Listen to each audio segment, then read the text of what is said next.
Hola, hoy día les hablaremos acerca de la Guerra Civil de El Salvador en un periodo comprendido de 1980 a 1992. Nuestro equipo está compuesto por Mariana Rodríguez, David Martínez y Leonardo Vázquez. Somos Estrategias de Negociación Internacional, quinto grado, Grupo A. En consecuencia a la crisis de 1929 que se generó en Wall Street, El Salvador también tuvo unas repercusiones que fue crisis económica y social. La crisis económica fue porque los precios bajaron abruptamente y pues uno de los más afectados fue el del café y otros bienes y servicios.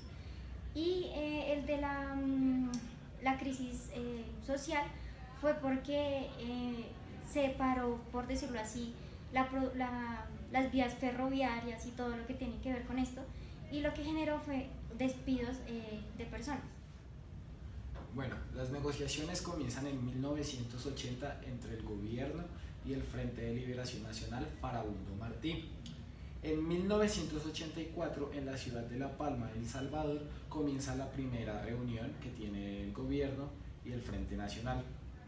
Esta no tiene un resultado positivo y se desplazan a México, tampoco tienen resultado en México.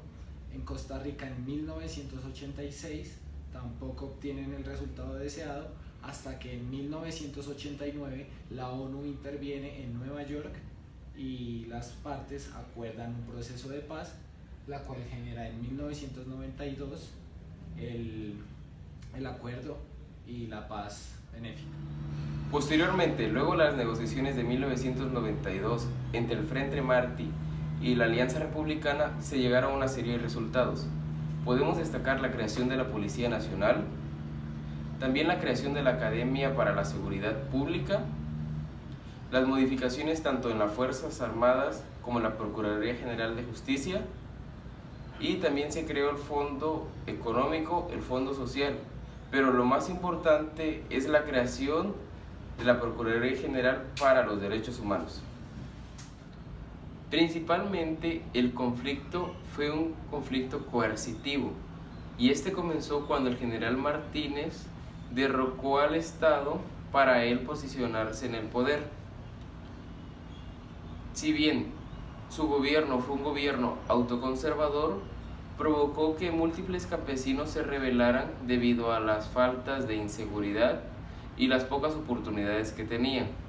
Entonces, el gobierno, mediante el ejército, provocó presión y empezó a atacar a estos pequeños grupos, lo cual se tradujo en la guerra civil.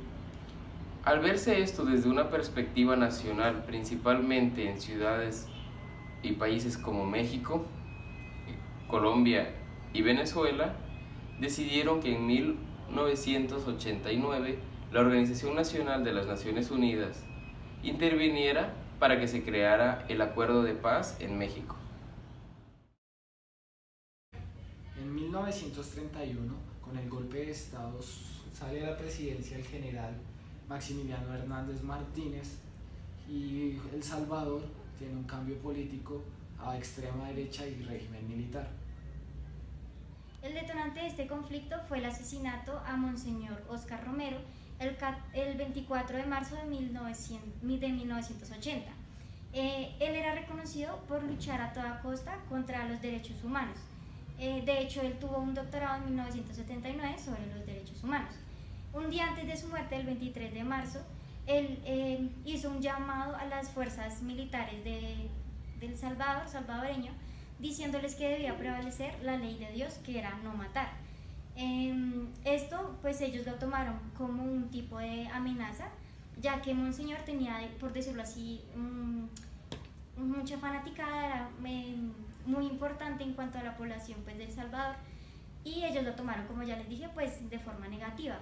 Él anteriormente como que ya lo habían intentado pues asesinar por el mismo hecho de que él siempre decía como que no se debían matar entre hermanos y debían pues siempre tener como una buena relación. El 24 de marzo de 1980 fue asesinado mientras él propiciaba una misa y fue asesinado con un disparo en el corazón. El método que utilizaron fue la conciliación. Las dos partes tenían que llegar a un acuerdo de paz y un cese al fuego. Lo consiguieron en 1992 con el Acuerdo de Chapultepec en México. El equilibrio de poder fue el 10 de octubre de 1980 con la integración de estos cuatro grupos que fue las Fuerzas Populares de Liberación, el FPL, el Ejército Revolucionario del Pueblo que fue el ERP, la Resistencia Nacional que fue el RN y el Partido Comunista Salvadoreño que fue el PCS. Cuando se integraron formaron el FMLN. El FMLN también recibió ayudas de Cuba y de Nicaragua respecto a las armas, ya que pues no estaban muy bien armados si hacemos la comparación con el ejército salvadoreño.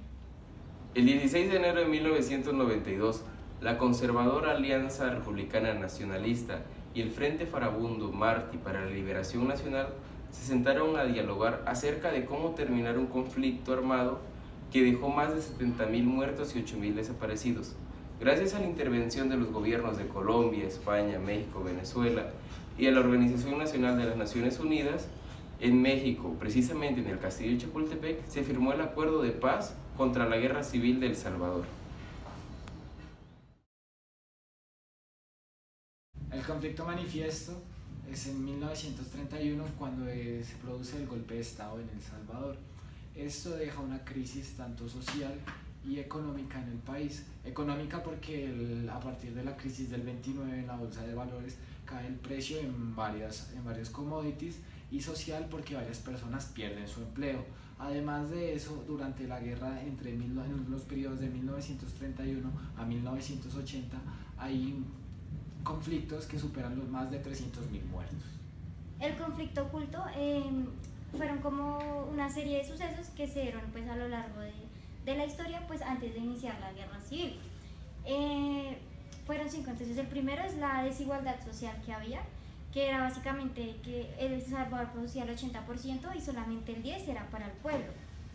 También había muchísimo desempleo, había exclusión social, había muchísima represión, demasiada represión, y pues en general las condiciones de vida no eran las mejores. Ahora sigue el perfil de los negociadores según Killman. La primera postura que tomaron el FMLN y el gobierno de El Salvador fue el del tiburón, ya que en 1984, cuando empezaron a hacer sus negociaciones, la verdad no eran cooperativos, digamos que no tomaban en cuenta lo que decía la otra parte, y también como que trataban de satisfacer las necesidades propias y no se ponían de acuerdo. Por lo tanto, en 1984 no pudieron hacer la negociación. En 1989, con la intervención de la ONU, las dos partes adquieren una postura de compromiso, ni muy asertiva ni muy cooperativa. Esto genera un cambio y necesitaban de manera rápida finalizar las negociaciones y poder tener una paz en El Salvador. El tipo de negociación cuando comenzó el conflicto fue competitivo. Sin embargo, con la intervención de la ONU, México, Venezuela, Colombia y otros países, este tipo de negociación se volvió cooperativo, ya que estos buscaban el bienestar de la sociedad. Entre el periodo de 1980 a 1992, para Salvador fue una etapa muy dura debido a los conflictos que tuvieron los campesinos o el Ejército Farabundo Martí para la Liberación Nacional con las Fuerzas Armadas o el Ejército, debido a que se produjeron alrededor de 70.000 muertes y 8.000 desaparecidos. Esto, si bien permitió que se creara el Tratado en México para la Paz de Salvador, y a partir de ese momento hubiera más equidad entre las personas y las clases sociales dentro de dicho país.